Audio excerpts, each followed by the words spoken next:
आपने कभी सोचा है कि राजस्थान के एक छोटे से गांव खाटू में ऐसा कौन सा रहस्य छिपा है जो हर साल करोड़ों श्रद्धालुओं को वहां खींच लाता है? आखिर ऐसा क्या है उस मंदिर में जहां लोग एक सिर की मूर्ति के आगे नतमस्तक हो जाते हैं? क्या आपने कभी सुना है कि किसी व्यक्ति ने युद्ध में जाने से पहले अपना सिर दान कर दिया हो और वो सिर बिना शरीर के पूरी महाभारत का युद्ध देखता रहा, और यही सिर आज खाटू धाम में एक भगवान के रूप में पूजित है? यह कहानी कोई साधारण देवता की नहीं, यह कहानी है बारबरीक की, घटोत्कच के पुत्र की, एक ऐसे वीर की जिसे श्री कृष्ण ने स्वयं कलयुग का भगवान घोषित किया था। लेकिन सवाल यह है, क्यों? बर्बरीक ने ऐसा क्या किया कि कृष्ण को उनका सिर मांगना पड़ा? और क्या सच में खाटू श्याम वही बारबरीक हैं? हर साल फागुन महीने में करीब 1 करोड़ से ज्यादा श्रद्धालु खाटू श्याम के दरबार में हाजिरी लगाते हैं। कई लोग दावा करते हैं कि उनके यहाँ जाने भर से उनकी अधूरी मनोकामनाएं पूरी हो जाती हैं। किसी को नौकरी मिलती है, किसी को संतान सुख, तो कोई मृत्यु के मुंह से लौट आता है। क्या यह केवल संयोग है या खाटू श्याम जी में वाकई कोई अलौकिक शक्ति है? खाटू श्याम के मंदिर के भीतर एक अनोखा वातावरण रहता है। वहां की मूर्ति केवल एक शीश है, लेकिन उसमें इतनी ऊर्जा है कि लोग उसके सामने घंटों ध्यान में बैठे रहते हैं। कुछ लोग बताते हैं कि उन्होंने वहां दिव्य प्रकाश देखा, कुछ कहते हैं कि उनके शरीर में कंपन महसूस हुआ। क्या यह केवल श्रद्धा है या विज्ञान की पहुंच से बाहर कोई शक्ति? और यह भी सोचिए, क्यों कहा जाता है कि जब कलयुग में अधर्म चरम सीमा पर पहुंच जाएगा, तब यही श्याम बाबा नील घोड़े पर सवार होकर युद्ध के मैदान में उतरेंगे? क्या यह केवल एक प्रतीकात्मक विश्वास है या किसी आने वाले महायुद्ध का संकेत? इतिहासकारों के पास इसके जवाब नहीं है और विज्ञान की भाषा यहां मौन हो जाती है। लेकिन लाखों भक्त कहते हैं, हारे का सहारा खाटू श्याम हमारा। जो भी श्याम के दरबार में आता है खाली हाथ नहीं जाता। और सबसे बड़ा सवाल, क्या आज भी खाटू श्याम मंदिर में रात को वह सिर सोता है? क्या मूर्ति में कोई चेतना है, कोई दिव्य ऊर्जा?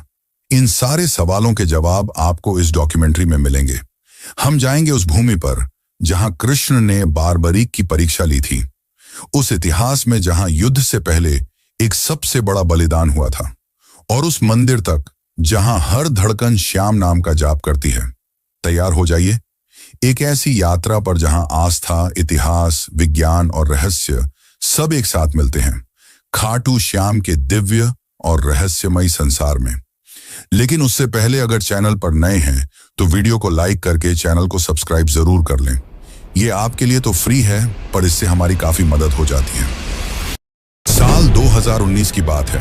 राजस्थान के सीकर जिले का एक व्यापारी दिल्ली के एक बड़े अस्पताल में जिंदगी और मौत की जंग लड़ रहा था।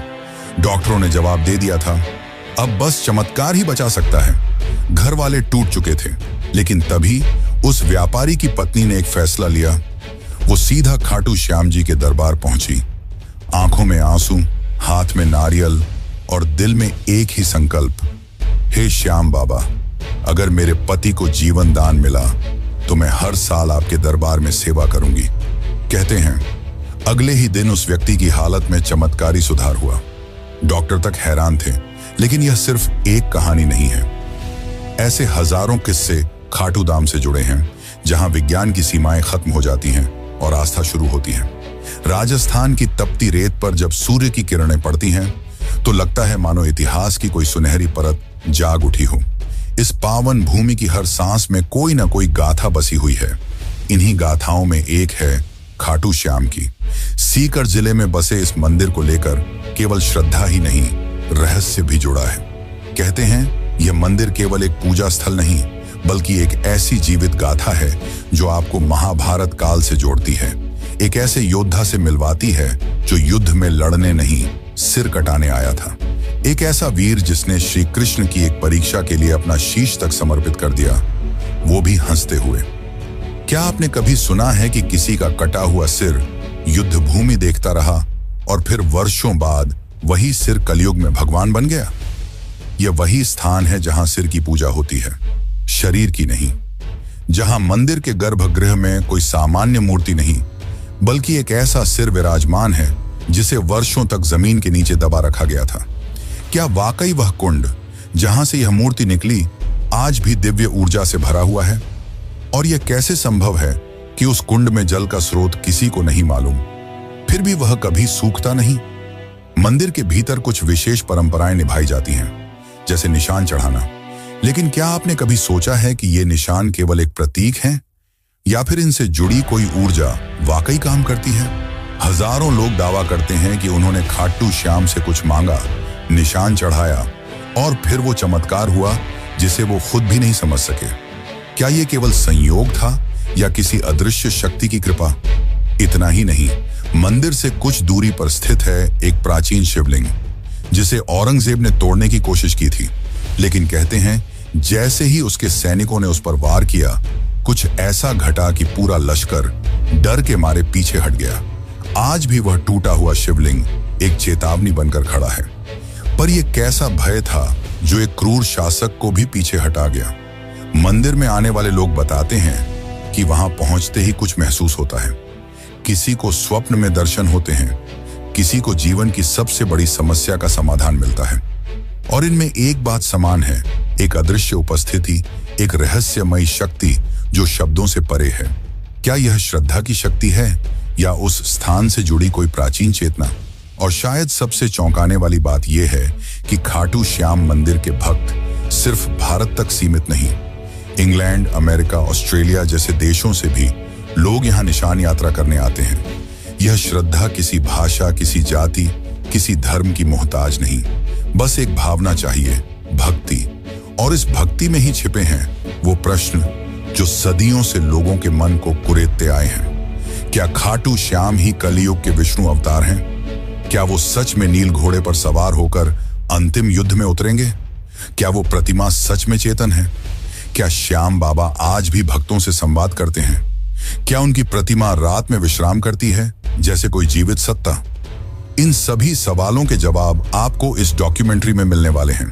और साथ ही हम जानेंगे कि आप कैसे खाटू श्याम की यात्रा कर सकते हैं और आपको कब यहां जाना चाहिए। यह केवल एक वीडियो नहीं, बल्कि एक यात्रा है, श्रद्धा और रहस्य की, इतिहास और चमत्कार की, और सबसे अहम उस दिव्य अनुभूति की जिसे शब्दों में नहीं बांधा जा सकता। तो आइए चलिए उस रास्ते पर जो आपको केवल एक मंदिर नहीं बल्कि एक चमत्कार से रूबरू कराएगा, खाटू श्याम का चमत्कार। बाबा खाटू श्याम का संबंध महाभारत काल से माना जाता है।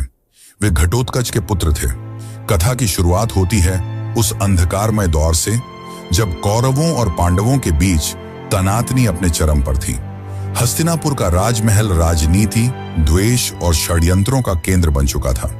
दुर्योधन के मन में पांडवों के प्रति द्वेष दिन ब दिन बढ़ता जा रहा था। उसे यह भय सताने लगा था कि यदि युधिष्ठिर को राज्य मिला तो भविष्य में कौरवों की सत्ता समाप्त हो जाएगी और वह स्वयं एक सेवक बनकर रह जाएगा। इसी भय और ईर्ष्या ने उसे एक भयावह योजना बनाने को प्रेरित किया, पांडवों को समाप्त कर देने की योजना। भीष्म पितामह ने जब धृतराष्ट्र को युधिष्ठिर के राज्याभिषेक का सुझाव दिया, तब दुर्योधन ने धृतराष्ट्र के मन में विष भर दिया। उसने कहा, यदि एक बार युधिष्ठिर राजा बन गया तो फिर कभी यह राज्य हमारे पास नहीं लौटेगा। धृतराष्ट्र युधिष्ठिर को योग्य मानते थे, लेकिन दुर्योधन के आग्रह के सामने वह असहाय हो गए और पांडवों को वाराणावत भेजने का निर्णय ले लिया। लेकिन यह सिर्फ एक यात्रा नहीं थी, यह एक घातक जाल था। दुर्योधन ने वाराणावत में एक महल बनवाया, ऐसा महल जो बाहर से तो वैभवशाली दिखता था, लेकिन भीतर से एक अग्निपाश था। लाक्षागृह यानी वह भवन लाख, चर्बी, सूखी घास और अन्य ज्वलनशील वस्तुओं से बना था। उसका इरादा था कि एक रात जब पांडव गहरी नींद में हों, उस महल को आग लगाकर उन्हें सदा के लिए समाप्त कर दिया जाए। लेकिन नियति ने इस षड्यंत्र को असफल करने के लिए एक और योजना रची थी, और उसमें शामिल थे विदुर। उन्हें इस षड्यंत्र का आभास हुआ और उन्होंने पांडवों को गूढ़ संकेतों में आगाह किया। विदुर ने सुरंग खुदवाने वाले कारीगर को भेजा और कहा कि एक गुप्त रास्ता वन तक बनवा लिया जाए ताकि आपातकाल में जीवन बचाया जा सके। फिर वह रात आई जब पुरोचन ने महल को अग्नि के हवाले करने की योजना बनाई, लेकिन इस योजना से पहले ही भीम ने प्रतिकार किया। अग्नि वहीं फैली, लेकिन अपने साथ पुरोचन उसकी योजना और निर्दोष भीलनी को भी ले गई। उधर पांडव सुरक्षित सुरंग से निकलकर हिंडनी नदी के किनारे पहुंचे और विदुर द्वारा भेजी गई नौका में सवार होकर दूर एक घने जंगल में जा पहुंचे। और यहीं से प्रारंभ होती है एक नई कथा, एक वीर योद्धा, एक राक्षसी कन्या और एक ऐसे पुत्र की गाथा जो आगे चलकर 3 बाणों से युद्ध का रुख बदलने की शक्ति रखता था। इस जंगल में रहते थे हिडिंब और उसकी बहन हिडिंबा। हिडिंब एक नरभक्षी राक्षस था जो मानव मांस खाकर जीता था। उसने अपनी बहन को आदेश दिया कि जंगल में विचरते पांडवों को मारकर उसका भोजन तैयार करे, लेकिन नियति ने इस कहानी को कुछ और ही रूप देना तय किया था। जब हिडिंबा भीम के सामने पहुंची तो वह उसके वीर व्यक्तित्व और तेजस्विता पर मोहित हो गई। राक्षसी होते हुए भी उसके भीतर प्रेम की एक ज्योति जल उठी। भीम की रक्षा करते हुए हिडिंबा अपने भाई से विरोध कर बैठी। इससे नाराज होकर हिडिंब ने भीम पर आक्रमण किया और फिर शुरू हुआ एक घमासान संग्राम। यह युद्ध शक्ति और छल का नहीं बल्कि धर्म और अधर्म के बीच था। अंततः भीम ने हिडिंब को परास्त कर मार गिराया। इसके बाद हिडिंबा ने भीम के सामने विवाह का प्रस्ताव रखा। पहले तो भीम ने उसे अस्वीकार कर दिया, लेकिन जब माता कुंती ने हस्तक्षेप किया और एक शर्त रखी कि विवाह के बाद संतान प्राप्ति तक ही वह साथ रहे, तो यह विचित्र विवाह संपन्न हुआ। जंगल में उनका गंधर्व विवाह हुआ और वहीं जन्म हुआ एक तेजस्वी बालक का, घटोत्कच। घटोत्कच का व्यक्तित्व भीम जैसा ही था, बलशाली, पराक्रमी और न्यायप्रिय। कालांतर में उसका विवाह दैत्यराज मुरा की पुत्री अहिलावती से हुआ और उनके 2 पुत्र हुए, अंजनपर्वा और बर्बरीक। बर्बरीक यानी वह योद्धा जिसकी गाथा आगे चलकर काल के गर्व को चूर कर देगी। वह बालक जिसने बाल्यकाल में ही शिव की तपस्या की और उनसे 3 अमोघ बाणों का वरदान पाया, और यह वही 3 बाण थे जिनसे वह किसी भी युद्ध में संपूर्ण सेना का अंत कर सकता था। मात्र 3 बाणों से। लेकिन उसकी वीरता से भी अधिक अद्भुत थी उसकी सत्यनिष्ठा। अपनी माता से किए एक वचन ने उसे एक ऐसे मार्ग पर ला खड़ा किया जहां से इतिहास की धारा मुड़ गई। वह वचन था, मैं सदा हारे की ओर से युद्ध करूंगा। और यहीं से प्रारंभ होता है खाटू श्याम बनने की ओर उसका अंतिम सफर। घटोत्कच और अहिलावती का वह तेजस्वी पुत्र बर्बरीक बचपन से ही असाधारण प्रतिभा का धनी था। उसकी आंखों में वीरता की चमक थी और हृदय में धर्म की लौ। वह युद्ध विद्या, अस्त्र शस्त्र, नीति और तपस्या में अपराजय था। लेकिन उसकी सबसे बड़ी शक्ति थी उसकी आस्था। जब वह थोड़ा बड़ा हुआ, उसकी माता अहिलावती ने उसे एक दिव्य उद्देश्य के लिए तैयार किया। उन्होंने उसे भगवान शिव की कठोर तपस्या करने को प्रेरित किया। बर्बरीक ने तप की आग में अपने शरीर को तपाया और उसकी भक्ति से प्रसन्न होकर महादेव ने उसे 3 अमोघ बाणों का वरदान दिया। ये बाण कोई साधारण बाण नहीं थे। ये बाण ऐसे थे कि एक से लक्ष्य को चिह्नित किया जा सकता था, दूसरे से उसका संहार और तीसरे से उसे वापस बुलाया जा सकता था। कहा जाता है कि मात्र इन 3 बाणों से वह समस्त पृथ्वी की सेनाओं का अंत कर सकता था। समय बीतता गया और युद्ध का वह क्षण समीप आ गया जिसे महाभारत के नाम से जाना जाता है। कुरुक्षेत्र की भूमि पर धर्म और अधर्म आमने सामने थे। सभी योद्धा एकत्र हो चुके थे। उसी समय बर्बरीक ने युद्ध भूमि में जाने का निश्चय किया। वह युद्ध में भाग लेना चाहता था क्योंकि उसका हृदय न्याय के लिए धड़कता था। परंतु उसकी मां से लिया गया वचन अब उसके रास्ते में खड़ा था। उसने प्रण लिया था कि वह सदैव हारे हुए पक्ष की ओर से लड़ेगा। कुरुक्षेत्र जाते हुए जब वह अपने नीले रंग के घोड़े पर सवार होकर चला तो मार्ग में एक ब्राह्मण ने उसका रास्ता रोक लेता है। लेकिन वह कोई साधारण ब्राह्मण नहीं था। वह स्वयं भगवान श्री कृष्ण थे जो उसकी शक्ति और उसके निर्णय की परीक्षा लेना चाहते थे। कृष्ण ने मुस्कुराकर पूछा, वत्स, तुम कहां जा रहे हो? बर्बरीक ने उत्तर दिया, हे ब्राह्मण, मैं महाभारत के युद्ध में जा रहा हूं। मेरा कर्तव्य है कि मैं उस पक्ष के लिए युद्ध करूं जो हार रहा हो। कृष्ण ने उसकी वीरता पर संदेह नहीं किया, लेकिन उसके निर्णय से उत्पन्न होने वाले परिणामों की गहराई को समझाना आवश्यक था। उन्होंने पूछा, यदि तुम केवल हारे हुए पक्ष की ओर से लड़ोगे तो युद्ध का क्या होगा? बर्बरीक ने गंभीरता से उत्तर दिया, जहां हार होगी मैं वहां जाऊंगा और जिस ओर मैं जाऊंगा वह जीत जाएगी। यह सुनकर श्री कृष्ण का हृदय कांप उठा। उन्हें स्पष्ट हो गया कि यदि बर्बरीक युद्ध भूमि में उतर गया तो युद्ध का संतुलन टूट जाएगा। धर्म और अधर्म की रेखाएं धुंधली हो जाएंगी। पांडवों की विजय असंभव हो सकती थी। तभी उन्होंने बर्बरीक की परीक्षा ली। उन्होंने एक वृक्ष की ओर इशारा करते हुए कहा, अगर तुम इतने पराक्रमी हो तो इन पत्तों को एक बाण से भेद कर दिखाओ। बर्बरीक ने ध्यान लगाकर अपना पहला बाण चलाया और वह बाण वृक्ष के हर पत्ते को छेदने निकल पड़ा, लेकिन एक पत्ता बच गया जो श्री कृष्ण ने अपने चरणों तले छुपा लिया था। बाण हवा में घूम रहा था, खोज रहा था और अंत में श्री कृष्ण के चरणों के पास रुक गया। तब बर्बरीक ने बड़े विनम्र भाव से कहा, हे ब्राह्मण, कृपया अपना चरण हटा लें, वरना यह बाण आपको घायल कर देगा। श्री कृष्ण मुस्कुराए।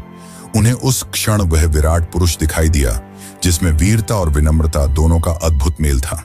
अब समय था अंतिम परीक्षा का। कृष्ण बोले, हे वीर, क्या तुम मुझे एक दान दे सकते हो?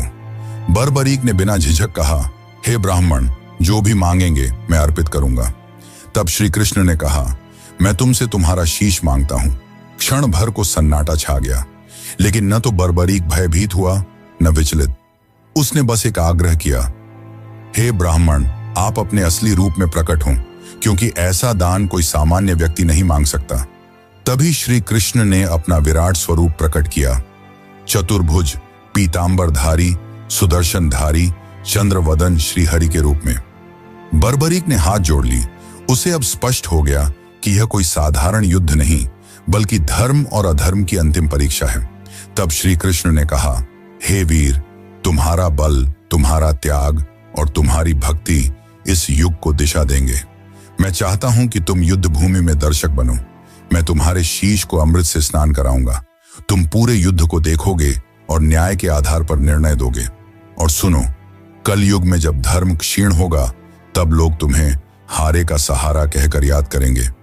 वे तुम्हारे सिर की पूजा करेंगे, क्योंकि उसमें मेरा अंश रहेगा। तुम्हारा नाम होगा श्याम और तुम मेरे ही रूप में पूजे जाओगे। श्री कृष्ण ने अपने हाथों से उसका शीश लिया और उसे युद्ध भूमि की एक ऊंची पहाड़ी पर स्थापित किया, जहां से उसने महाभारत का संपूर्ण युद्ध देखा, न्याय की दृष्टि से, बिना किसी पक्षपात के। और इस प्रकार जन्म हुआ खाटू श्याम का। जितना ही रहस्यमयी खाटू श्याम है, उतना ही रहस्यमयी इस मंदिर का निर्माण।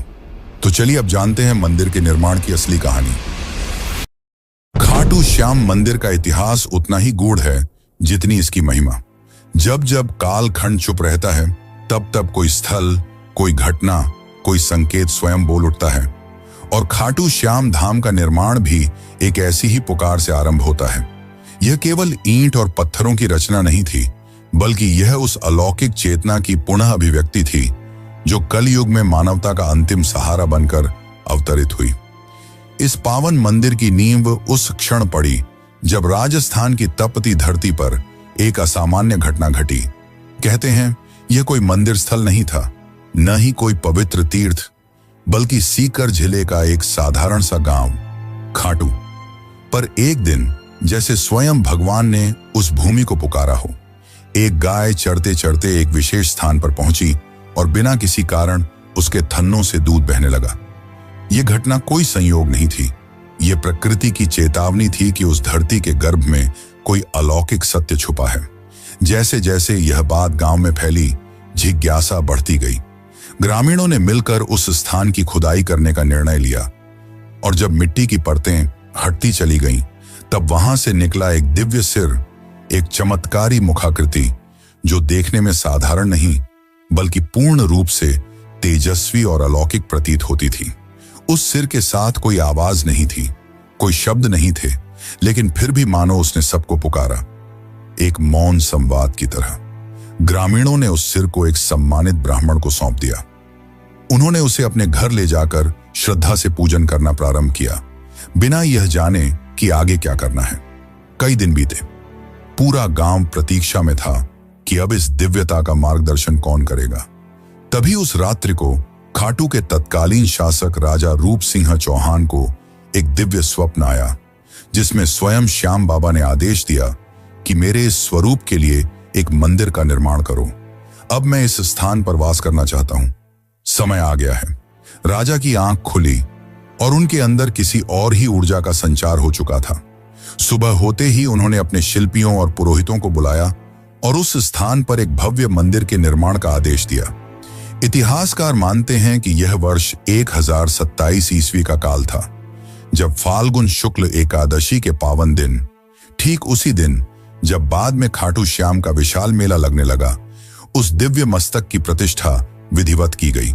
इसके साथ ही खाटू नामक यह गांव, जिसने कभी कोई विशेष धार्मिक पहचान नहीं रखी थी, देखते ही देखते आस्था का केंद्र बन गया। मंदिर का प्रारंभिक निर्माण अत्यंत साधारण था, ईंट, चूना और सीमित शिल्पकारी के साथ, लेकिन समय जैसे जैसे बीतता गया, इसकी महिमा फैलती चली गई।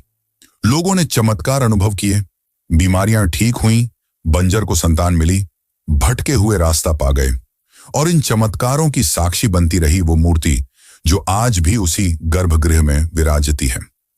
लगभग 7 शताब्दियों के बाद 1720 ईस्वी में जब खाटू क्षेत्र मारवाड़ रियासत के अधीन आया, तब वहां के प्रभावशाली दीवान अभय सिंह को भी खाटू श्याम बाबा ने स्वप्न में आदेश दिया। उन्होंने इस मंदिर का भव्य रूप में जीर्णोद्धार करवाया। संगमरमर की नक्काशी, सोने चांदी से अलंकृत द्वार और विशेष प्रकार के दुर्लभ पत्थरों से गर्भगृह की सज्जा की गई। यह वही मूर्ति है जो आज भी खाटू के मंदिर में स्थापित है, और मान्यता है कि यह किसी साधारण पत्थर की नहीं, बल्कि कृष्णकालीन श्याम वर्ण चित्त की प्रतीक शिला की है। मंदिर का वास्तु भी अद्भुत है। इसके शिखर पर लहराता ध्वज बाबा के उस संकल्प का प्रतीक है जो उन्होंने महाभारत युद्ध के पूर्व कृष्ण से किया था। मैं उस ओर रहूंगा जो धर्म की ओर होगा, और गर्भगृह की शांति एक ऐसी अनुभूति देती है कि मानो स्वयं श्याम बाबा आपकी सांसों की गति पढ़ रहे हों। खाटू श्याम मंदिर आज न केवल एक धार्मिक स्थल है, बल्कि एक जीवित परंपरा है। फाल्गुन मेला, लक्खी यात्राएं, निशान यात्रा, खाटू नरेश के जयकारे और वो भजन, श्याम तेरी बंसी पुकारे राधा नाम, ये सब मिलकर इस मंदिर को केवल एक स्थान नहीं, बल्कि एक आध्यात्मिक ऊर्जा का केंद्र बनाते हैं।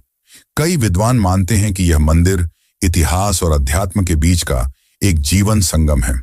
जहां सिर्फ दर्शन नहीं होते, वहां एक भरोसा जन्म लेता है कि जब कोई हारा हुआ इस दरबार में आता है, तो बाबा उसे फिर से जीवन से जोड़ देते हैं।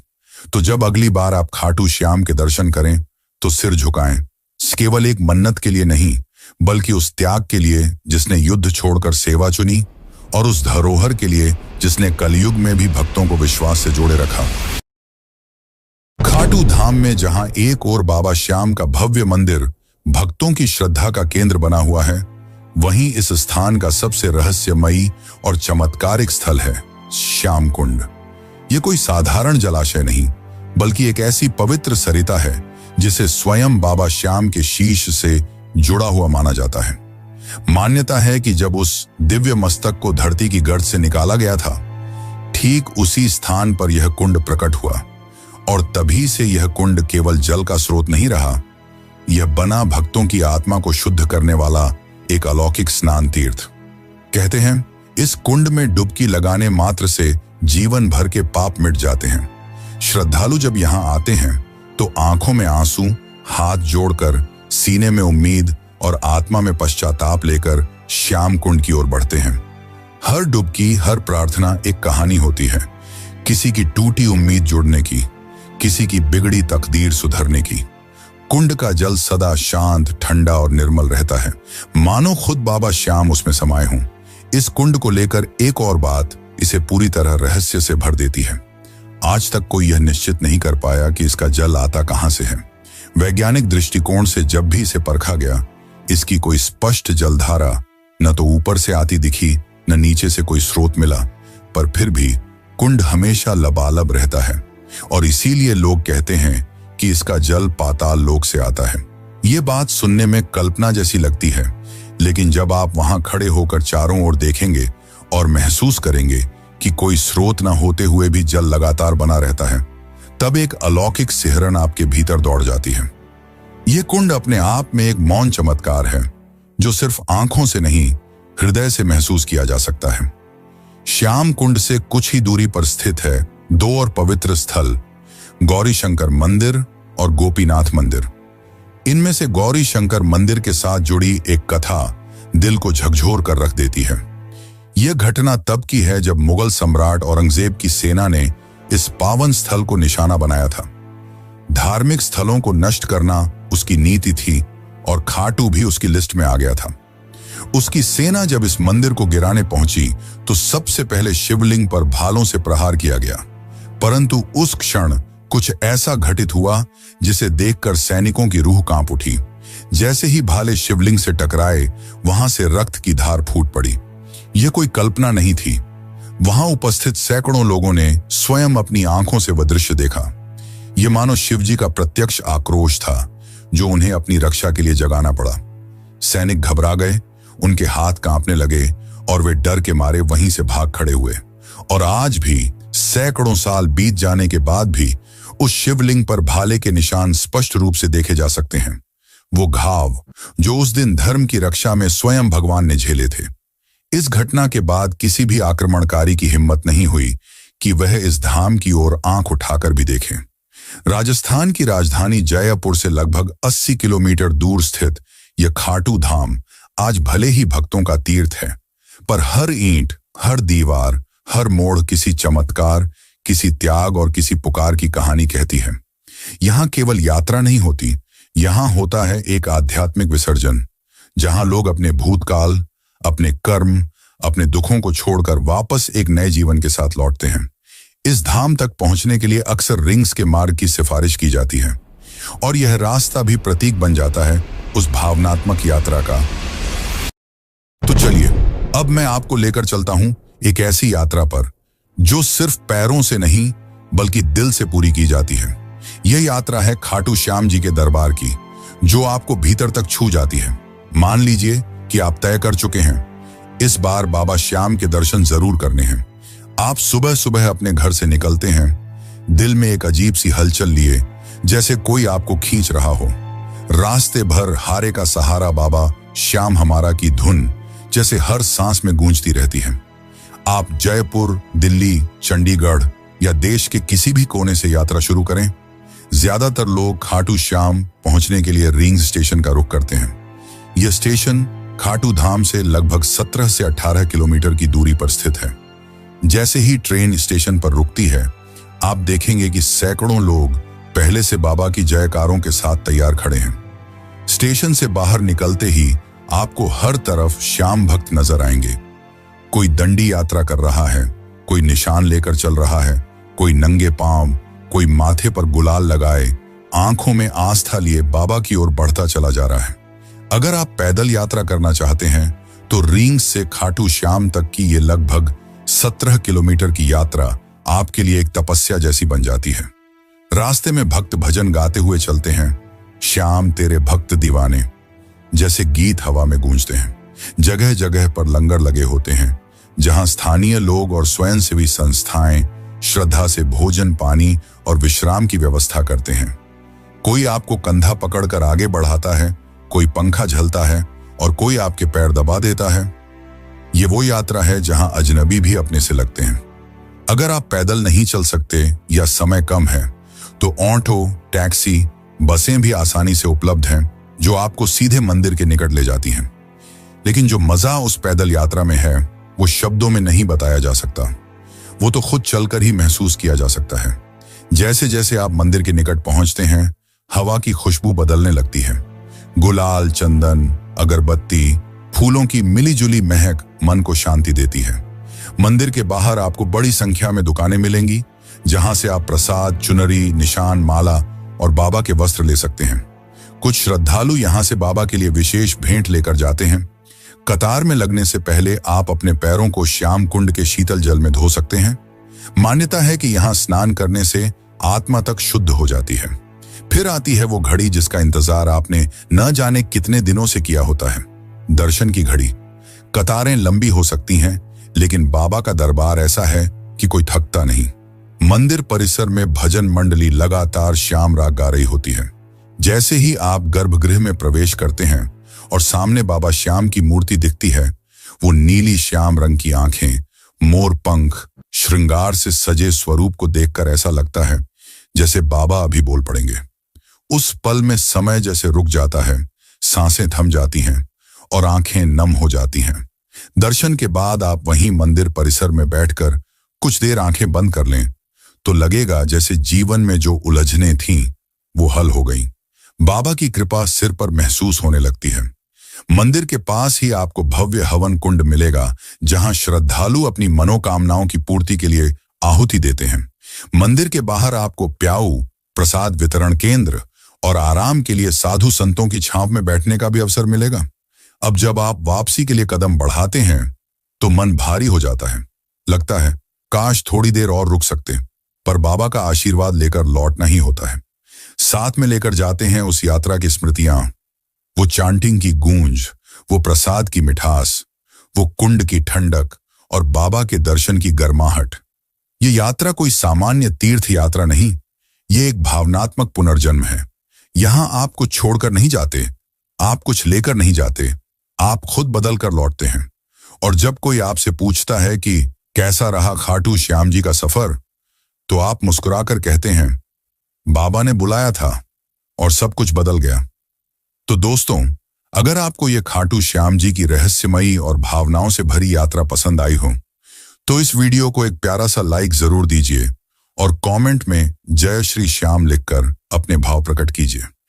ऐसे ही अद्भुत और दिल छू लेने वाले आध्यात्मिक रहस्यों से जुड़ी कहानियां पाने के लिए सब्सक्राइब जरूर करें और बेल आइकॉन दबा दें, ताकि अगली वीडियो की घंटी सबसे पहले आपके पास बजे।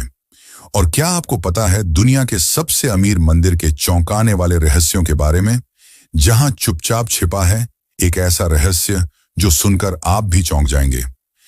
तिरुपति बालाजी मंदिर के चौंकाने वाले रहस्य, बस यहां पर क्लिक कीजिए और अगली यात्रा शुरू कीजिए।